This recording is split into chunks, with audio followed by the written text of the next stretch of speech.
खंग तीर्थ की उत्पत्ति, ज्योति दर्शन, पार्वती पर अरुणाचलेश्वर की कृपा तथा भगवान शिव का वरदान। मार्कंडेय जी बोले, प्रभु, इस प्रकार भद्रकाली द्वारा महिषासुर के मारे जाने पर तपस्या में लगी हुई गिरिराज नंदिनी पार्वती ने क्या किया? नंदिकेश्वर ने कहा, मुने, तदनंतर दुर्गा देवी ने एक हाथ में दैत्य का मस्तक लिए दूसरे खंग युक्त हाथ से गौरी देवी को प्रणाम किया। हर्ष से नृत्य करती हुई दुर्गा को दर्याद्र दृष्टि से देखकर पार्वती ने अपने दांतों की किरणों से आकाश में प्रकाश बिखेरते हुए उनसे इस प्रकार कहा, विंध्यवासिनी, तुमने अत्यंत दुष्कर पराक्रम किया। तुम्हारे प्रभाव से मेरी तपस्या का विघ्न दूर हो गया। देवी, तुम्हारा चरित्र संपूर्ण जगत में पवित्र है। तुमने अपने हाथ में जो यह महिषासुर का अपवित्र एवं भयंकर मस्तक ले रखा है, उसे त्याग दो और एक नूतन पापनाशक तीर्थ उत्पन्न करो, जिसमें स्नान करने से पाप का प्रायश्चित होगा।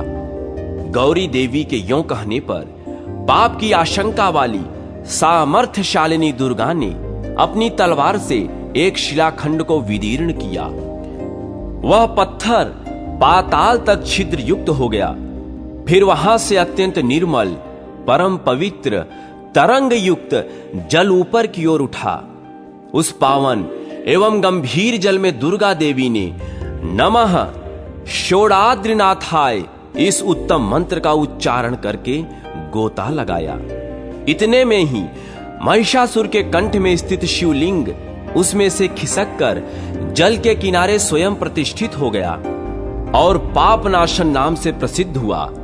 तत्पश्चात तीर्थ के जल से समस्त पाप धुल जाने पर दुर्गा देवी बाहर निकली।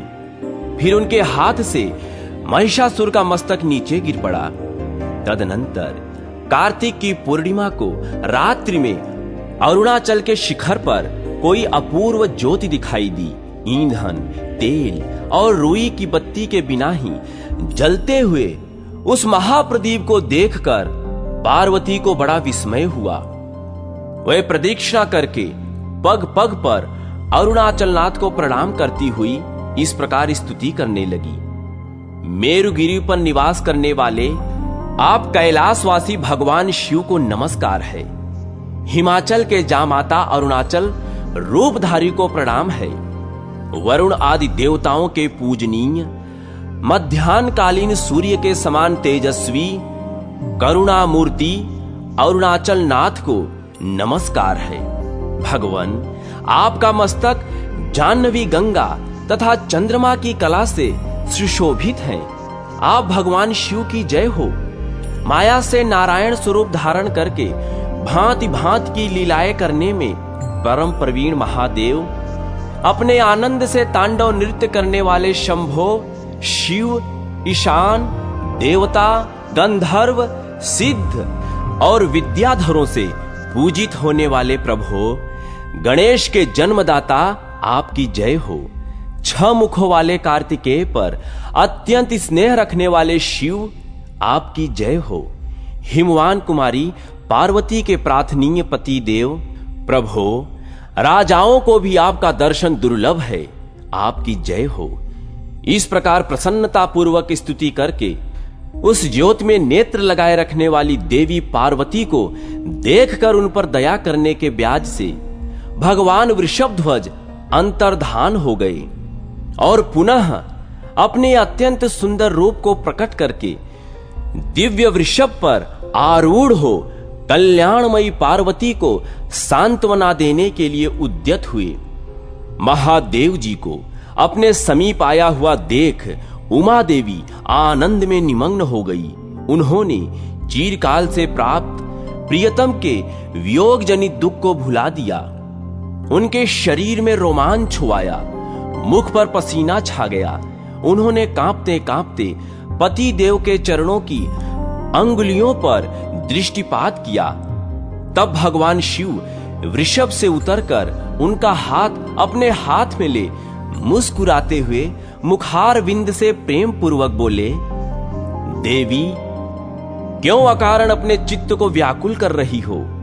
क्या तुम नहीं जानती, चंद्रमा और चांदनी की भांति हम दोनों सदा एक दूसरे से अभिन्न हैं। मैं नारायण हूं, तुम लक्ष्मी हो। मैं ब्रह्मा हूं, तुम सरस्वती हो। मैं शेषनाग हूं, तुम वारुणी हो। मैं चंद्रमा हूं, तुम रोहिणी हो। तुम स्वाहा, मैं अग्नि। तुम सूर्यचला, मैं सूर्य। तुम शची, मैं इंद्र। तुम रति, मैं काम। तुम बुद्धि, मैं राजराज। तुम शिवा, मैं समीर। तुम लहर, मैं समुद्र तथा तुम प्रकृति, और मैं पुरुष हूं। तुम विद्या हो और मैं तुम्हारे द्वारा जानने योग्य सत्य हूं, तत्व हूं। तुम वाणी हो, मैं अर्थ हूं।